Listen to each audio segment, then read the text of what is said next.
ओम अज्ञानतिमिरान्धस्य ज्ञानाञ्जनशलाकयः चक्षुरुन्मिलितं येन तस्मै श्री गुरुवे नमः। हरे कृष्णा। आज गीता श्रृंखला के सत्र क्रमांक 181 में आप सभी भक्तों का हार्दिक स्वागत है। आज हम श्रीमद् भगवद गीता के 5वें अध्याय के जो कि है कर्म योग, कृष्ण भावना भावित कर्म, श्लोक क्रमांक 13 का अध्ययन करेंगे। तो आइए, श्लोक इस प्रकार है। सर्वकर्माणि मनसा संन्यस्ते सुखम वशी नवद्वारे पुरे देहि नैव कुर्वन् कारयन्।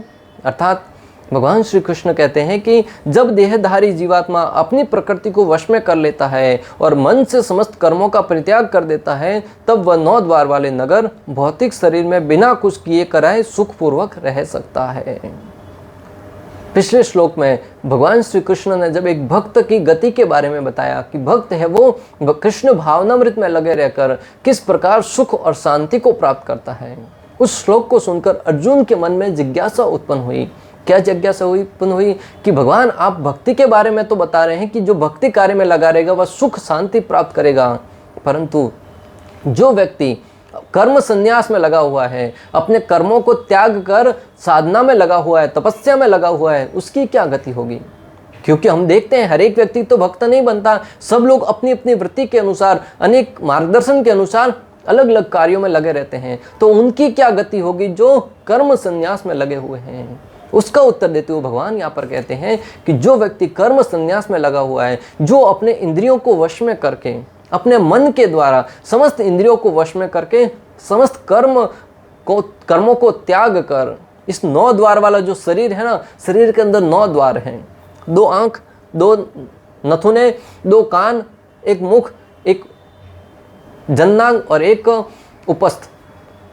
तो इन 9 द्वार वाले शरीर में वो इन इंद्रियों के इच्छाओं को त्याग कर जब वो कार्यरत होगा, मात्र साधना में लगा रहेगा, तब वो इस शरीर में रहते हुए भी सुखपूर्वक रह पाएगा। भगवान श्री कृष्ण इसका यहाँ पर उल्लेख कर रहे हैं।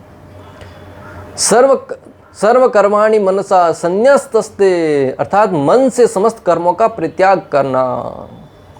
पहला यहाँ पे क्या शब्द आया है? सर्व कर्माणि मनसा संन्यस्तस्ते। इसका अर्थ है कि अपने मन से समस्त प्रकार के कर्मों का परित्याग कर देना। भक्तों, मन ही समस्त इच्छाओं का केंद्र है। सर्वप्रथम हमारे मन में ही हर एक इच्छा पनपती है। किसी को देखते हैं सीधा मन में इच्छा आती है, ये वस्तु तो मेरे पास होनी चाहिए, और शरीर है वो कार्यरत हो जाता है उस वस्तु को प्राप्त करने के लिए। तो हमारा मन है वो हर एक इच्छाओं का केंद्र है। भक्तों, जो व्यक्ति बुद्धि के द्वारा मन को नियंत्रित कर लेता है वह उचित निर्णय ले पाता है। जो व्यक्ति बुद्धि के द्वारा, बुद्धि के ऊपर कौन है? मन।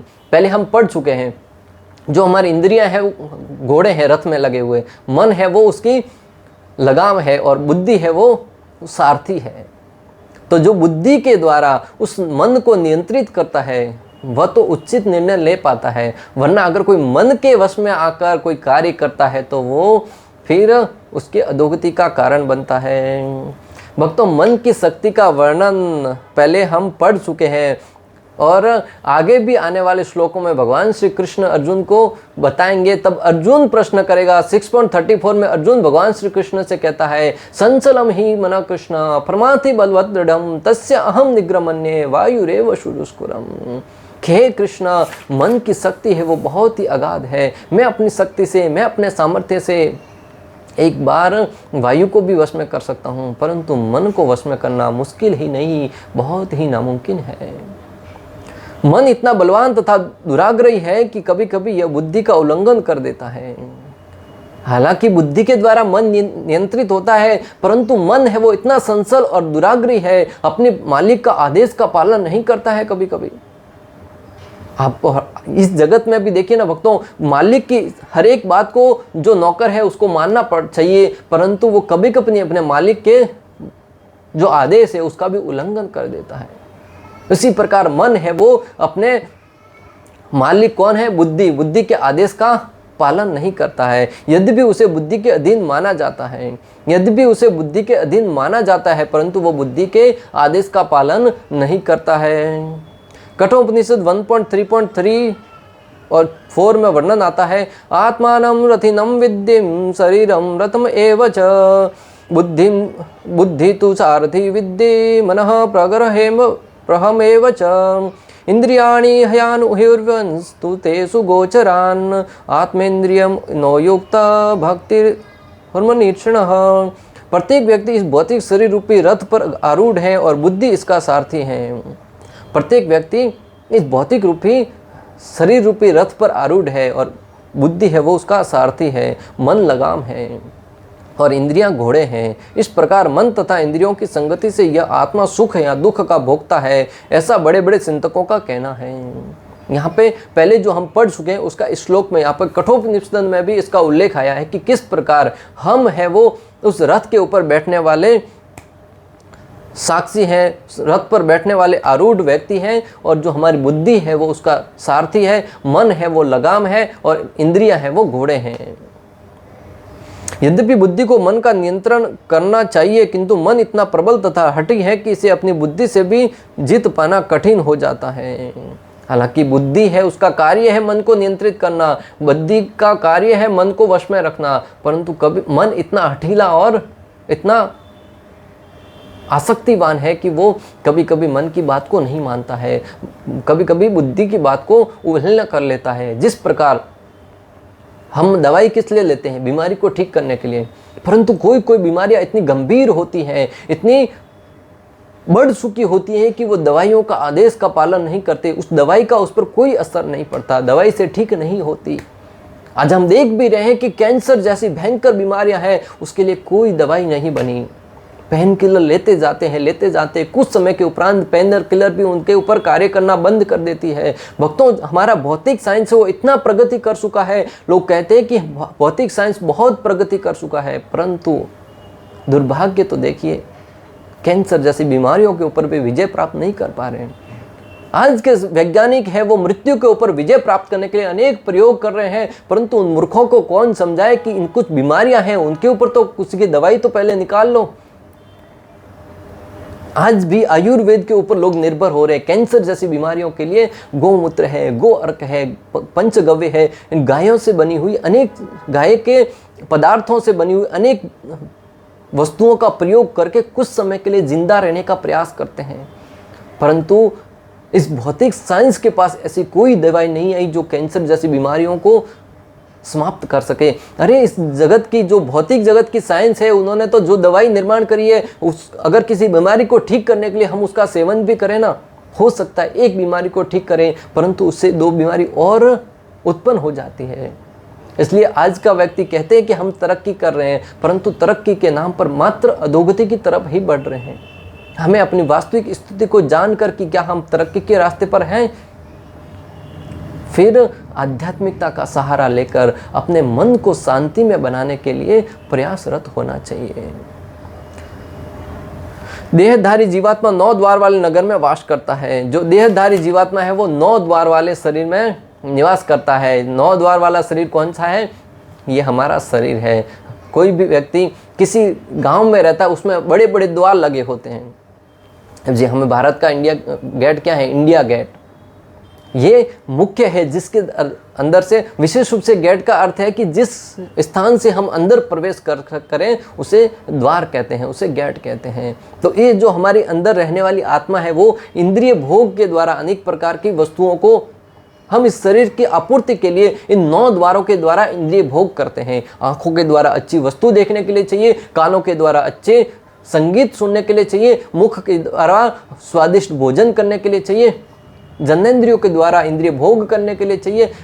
ऐसे अनेक प्रकार के भोग इन इंद्रियों के द्वारा होते हैं। जो 9 द्वार है उनसे मनुष्य के देह की तुलना एक नगर से की गई है जिसमें 9 द्वार हैं। मनुष्य के देह की तुलना एक नगर से की गई है। हमारा शरीर है वो एक नगर है।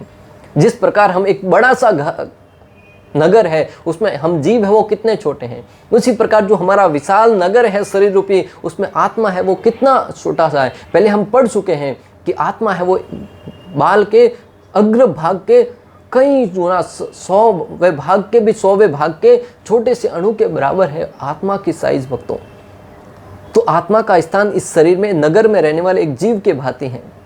और जो हमारे 9 द्वार है, 2 आँख, 2 कान, 2 नासिका और एक मुख, एक जनेंद्रिया और एक उपस्थ, ये उसके 9 द्वार हैं। इन 9 द्वारों से व्यक्ति भोग करता है, परंतु कर्म सन्यासी इन 9 द्वारों द्वारा किए जाने वाले भोग को त्याग देता है।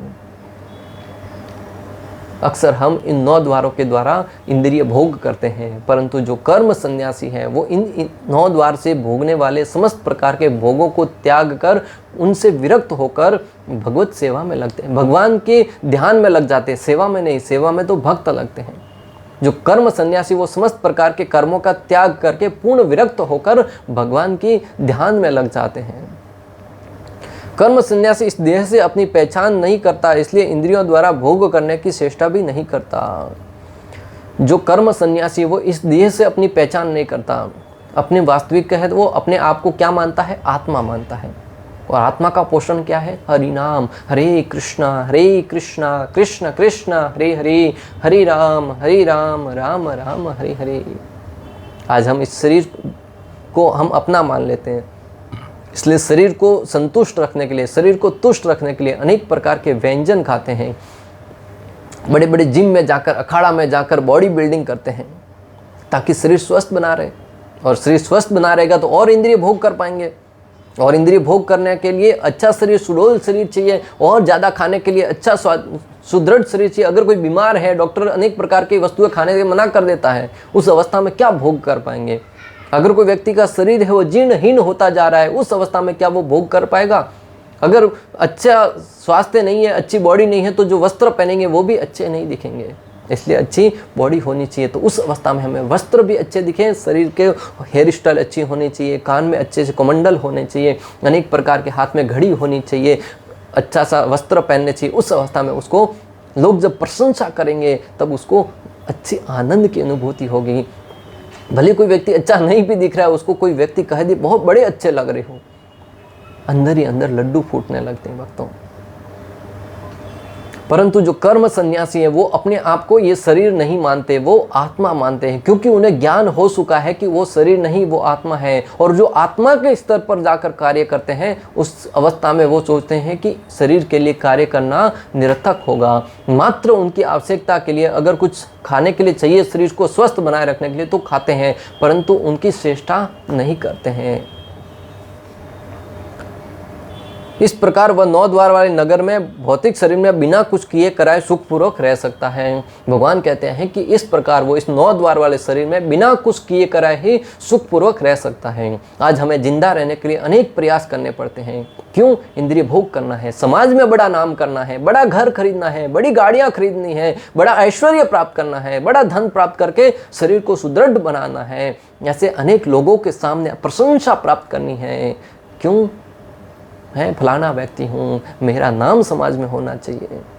परंतु जिसे ज्ञान है कि मैं शरीर हूँ ही नहीं, मैं तो आत्मा हूँ, और इस शरीर के लिए किया जाने वाला एक प्रयास ही वो अंत में मृत्यु के साथ ही समाप्त हो जाएगा। इस शरीर को कितना ही सजाओ, कितना ही धन कमा लो, लेकिन जैसे ही मृत्यु आएगी समस्त प्रकार के भौतिक ऐश्वर्य हैं वो यहाँ धरे के धरे पड़े रह जाएंगे। एक फूटी कौड़ी भी तुम्हारे साथ नहीं जाने वाली भक्तों। यहाँ तक कि हाथ में एक धागा भी बांधा हुआ रहेगा ना, वो भी निकाल के ले लिया जाएगा।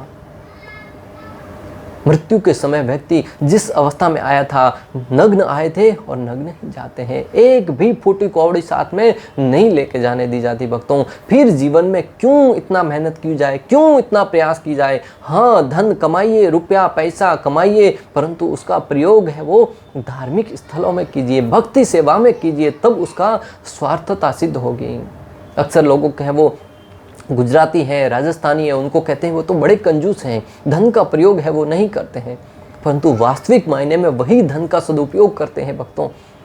आप देखिएगा, कोई राजस्थानी भाई है, गुजराती भाई, वो धन कमाते हैं प्रचुर मात्रा में, परंतु उस धन का प्रयोग कहाँ करते हैं? धार्मिक कार्यों में, लोगों की सेवा करने में, अनेक प्रकार के संस्थाएं खोलने में, अनेक प्रकार के सेवा केंद्र खोलने में, विद्यालय खोलने में, चिकित्सालय खोलने में, अनेक प्रकार के अनाथ आश्रमों को दान देने में, और विशेष रूप से मंदिरों का निर्माण करने में, भगवान की सेवा में लगाते हैं। उस धन की सदुपयोगिता बढ़ जाती है भक्तों, क्योंकि सामान्यतः लोग धन कमाते, उस धन का उपयोग अपने इंद्रिय तृप्ति करने के लिए लेते हैं, और वो इंद्रिय तृप्ति करने वाला धन है वो उसकी अधोगति का कारण बनता है, कर्म बंधन का कारण बनता है। और जो व्यक्ति धन कमाकर भगवत सेवा में लगाएगा वो धन उसकी मुक्ति का कारण बनेगा।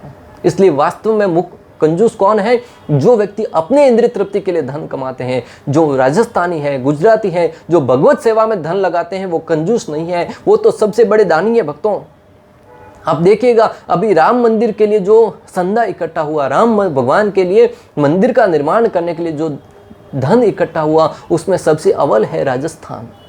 राजस्थान में सबसे ज्यादा बढ़ चढ़कर उस दान में हिस्सा लिया है, भगवत सेवा में अपने आप को आगे रखा है। ये सिद्ध करता है कि जो राजस्थानी भाई है वो कंजूस नहीं है, वो धन के मूल्य को समझते हैं और उस धन का प्रयोग कहाँ करना है वो ज्ञान उनको भली भांति है। और इस जगत के बाकी लोग हैं वो मूर्खों की भांति कुछ धन कमाते हैं, उस धन का प्रयोग मात्र अपने इंद्रिय तृप्ति के लिए करते हैं।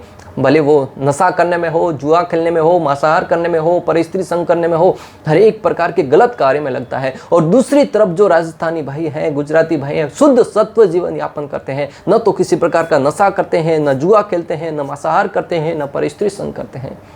क्यों? उनको संस्कार वैसे दिए गए हैं। वो वास्तव में मुख्य रूप से बड़े दानी हैं। परंतु आज हम देखते हैं कि जीव अपनी परा प्रकृति को विस्मृत करने के ही कारण वह अपने को शरीर समझ बैठता है और इसलिए कष्ट पाता है। परंतु आज हम देखते हैं कि जीव हो अपनी परा प्रकृति को विस्मृत करने, परा अर्थात हम भगवान के अंश हैं, जीव है वो भगवान का अंश है, उसको हम भूल गए कि हम आत्मा है और उसको अपने आप को शरीर मान लेता है। और जब व्यक्ति अपने को शरीर मानेगा तब उसको अनेक प्रकार के कष्ट भोगने पड़ेंगे। कृष्ण भावनामृत के द्वारा हम अपनी वास्तविक स्थिति को पुनः प्राप्त कर सकते हैं और इस देह बंधन से मुक्त हो सकते हैं। कृष्ण भावनामृत के द्वारा हम अपनी वास्तविक स्थिति को पुनः जागृत कर सकते हैं कि मैं शरीर नहीं, मैं आत्मा हूँ। और इस ज्ञान को प्राप्त करने के लिए कृष्ण भावनामृत जीवन यापन करना होगा। उस केंद्र में जाएंगे, शिक्षा अर्जित करेंगे, तब हमें मालूम होगा कि हम शरीर नहीं, हम आत्मा हैं और आत्मा की तृप्ति के लिए क्या कार्य करना है। आज भक्तों हम देखिएगा कि लोग अच्छे से सुदृढ़ शरीर तो बना लेते हैं, बड़ी मेहनत करके बड़ा अच्छा शरीर बना लेते हैं, बड़े ऊंचे लेवल तक भी चले जाते हैं, देखने में भी बहुत हष्ट पुष्ट है, परंतु वो लोग आए दिन आत्महत्या करते जा रहे हैं। अभी कल या परसों की घटना है भक्तों, एक बड़ी बहन थी, उसने बड़ी बॉडी बनाई थी, अच्छी सुडौल थी, जो कुश्ती में प्रथम भी आती थी, परंतु उसने आत्महत्या कर ली। शारीरिक रूप से तो शरीर अच्छा बना लिया, परंतु मानसिक रूप से वो कहीं ना कहीं कमी रह गई भक्तों, इसलिए वो आत्महत्या जैसा जघन्य अपराध किया। भक्तों, अगर हम बीमार पड़ते हैं तो हम डॉक्टर के पास जाते हैं, जिससे हमारा इलाज करके हमारे स्वास्थ्य को ठीक करते हैं, परंतु मानसिक रूप से अगर कोई बीमारी हो जाए, मानसिक तनाव आ जाए, उस अवस्था में व्यक्ति है वो आत्महत्या जैसा अपराध क्यों करता है। मानसिक चिकित्सकों के पास जाइए, भगवत गीता रूपी ज्ञान को अर्जित करिए जो हमारे मन को सुदृढ़ बना सके। विशेष रूप से भगवान ने आत्मा के पोषण के लिए ही हर बात कही है, और जब व्यक्ति मानसिक रूप से सुदृढ़ होगा, उस अवस्था में वो आत्महत्या तो क्या करेगा, वो अर्जुन की भांति खड़ा होकर अपने कर्म क्षेत्र में उतरकर ऐसा कार्य करेगा कि आने वाली अनेक पीढ़ियां उसके कार्य का यशोगान करेगी। भक्तों, क्या आप और हम बैठकर अर्जुन के कार्यों का यशोगान नहीं कर रहे? वही अर्जुन पहले निराश हताश बैठा था, परंतु जब भगवत गीता रूपी ज्ञान को अर्जित किया तब खड़ा होकर युद्ध करने के लिए प्रेरित हुआ। आप और हम भी निराश हताश बैठे हैं, अपने जीवन में अनेक प्रकार की चिंताओं से युक्त हैं, परंतु जब भगवत गीता रूपी ज्ञान को अर्जित करेंगे ना, ऐसे ऐसे कार्य करेंगे ना, लोग विश्वास ही नहीं करेंगे और आने वाली अनेक पीढ़ियां वो आपके नाम का यशोगान करेगी। भक्तों, अतः ज्यों ही कोई कृष्ण भावनामृत को प्राप्त होता है, तुरंत ही वह शारीरिक कार्यों से सर्वथा विलग हो जाता है। जैसे ही कोई कृष्ण भावनामृत जीवन यापन करना प्रारंभ करता है, वो अपने शारीरिक कार्यों से विरक्त होना प्रारंभ करता है।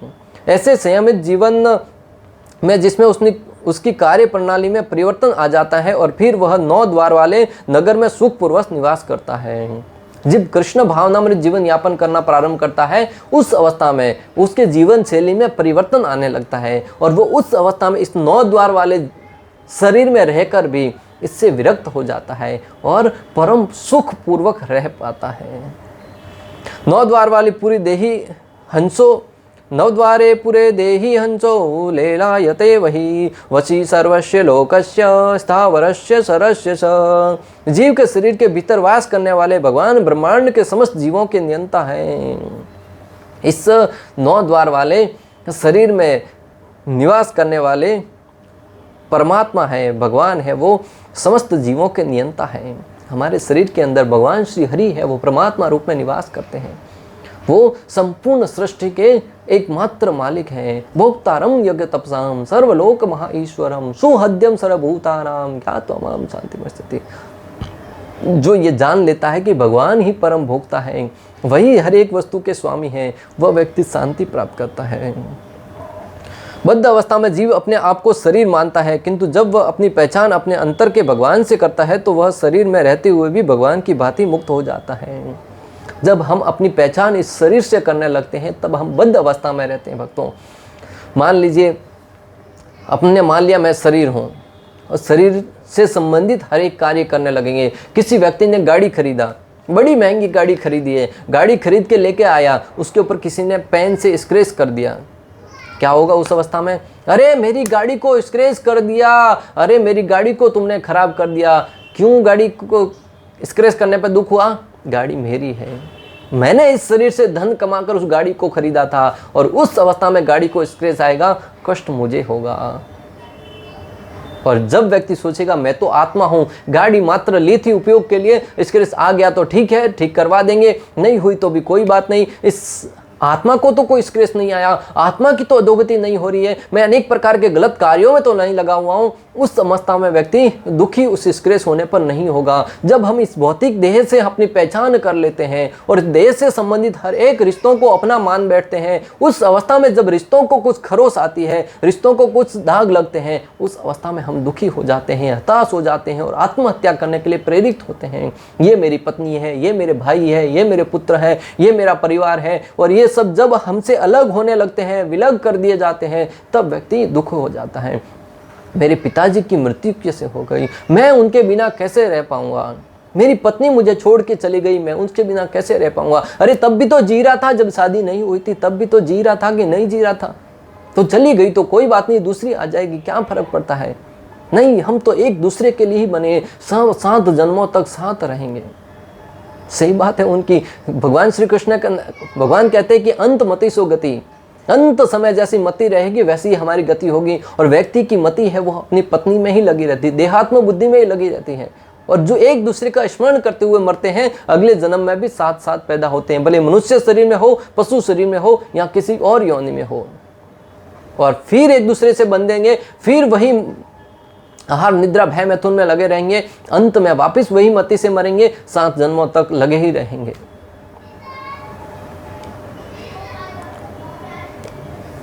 किंतु जब वह अपनी पहचान अपने अंतर के भगवान से करता है तो वह शरीर में रहते हुए भी भगवान की भांति मुक्त हो जाता है। परंतु जब व्यक्ति अपनी पहचान अपने अंदर रहने वाले भगवान से करने लगता है कि मैं भगवान का अंश हूँ, तब वो भगवान की भांति मुक्त हो जाता है, अर्थात परम विरक्त होकर कार्य करता है। अतः कृष्ण भावना भावित व्यक्ति शरीर के बाह्य तथा आंतरिक दोनों कर्मों से मुक्त रहता है।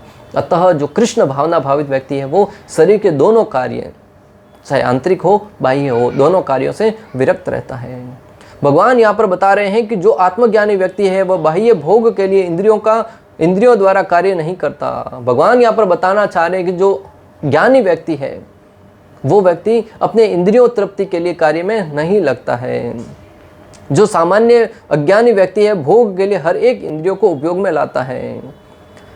जो ज्ञानी व्यक्ति है, जो आत्मज्ञानी व्यक्ति है, वह तो बाह्य भोग के लिए इंद्रियों द्वारा कार्य नहीं करता, और जो इंद्रिय तृप्ति में लगा व्यक्ति है, जो बद्ध जीव है, वो मात्र इंद्रिय तृप्ति के लिए ही कार्य करता है। जैसे कानों द्वारा सुंदर संगीत सुनना, आंखों द्वारा मनमोहक दृश्य देखना चाहता है, नासिका द्वारा सुगंधित पुष्पों को सूंघना चाहता है, मुख द्वारा स्वादिष्ट व्यंजन खाना चाहता है आदि, परंतु कर्म सन्यासी इन सब का त्याग कर देता है और भक्त इन सब का प्रयोग करता है पर भगवान श्री कृष्ण की प्रसन्नता के लिए। जो बद्ध जीव है वो इन सब वस्तुओं का, इंद्रियों का प्रयोग करता है, आंखों से अच्छी वस्तु देखने के लिए, कानों से अच्छा संगीत सुनने के लिए, मुख से अच्छा भोजन स्वीकार करने के लिए, स्वादिष्ट व्यंजन स्वीकार करने के लिए, परंतु जो कर्म सन्यासी है वो इन सब का त्याग करके भगवान के ध्यान में बैठ जाता है, और जो भक्त है वो इन सब का प्रयोग करते हुए कृष्ण की सेवा में लगाता है, उसे कहते हैं युक्त वैराग्य।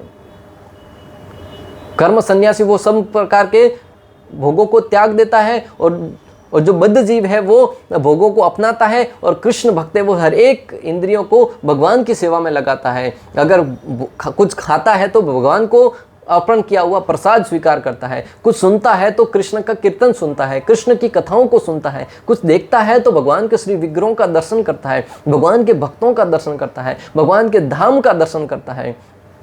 अगर कुछ सूंघता है तो भगवान के श्री चरणों में अर्पण किए हुए फूलों की सुगंध को सूंघता है, भगवान के श्री चरणों में अर्पण की जाने वाली तुलसी को सूंघता है। उस तुलसी की सुगंध को सूंघ कर भक्तों सतोष कुमार है वो भगवान के प्रति आकर्षित हो गए, भगवान की महिमा का यशोगान करने लगे।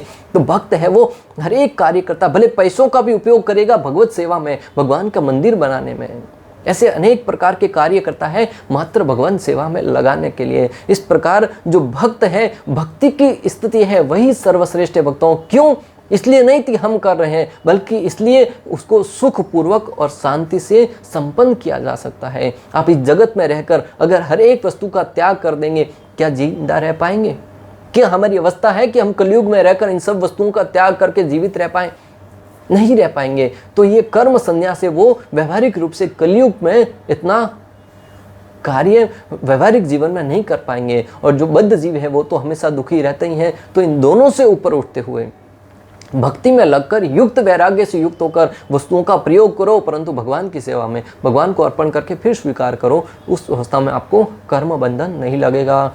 इस प्रकार श्लोक क्रमांक 13 का भक्ति वेदांत तात्पर्य पूर्ण हुआ। अंत तक हमारे साथ बने रहने के लिए आप सभी का हृदयपूर्वक प्रेम पूर्वक बहुत बहुत धन्यवाद। श्रील प्रभुपाद की जय, श्री श्री राधा गोपीनाथ भगवान की जय, श्रीमद् भगवद गीता की जय। हरे कृष्णा कृष्ण कृष्ण हरे हरे, हरे राम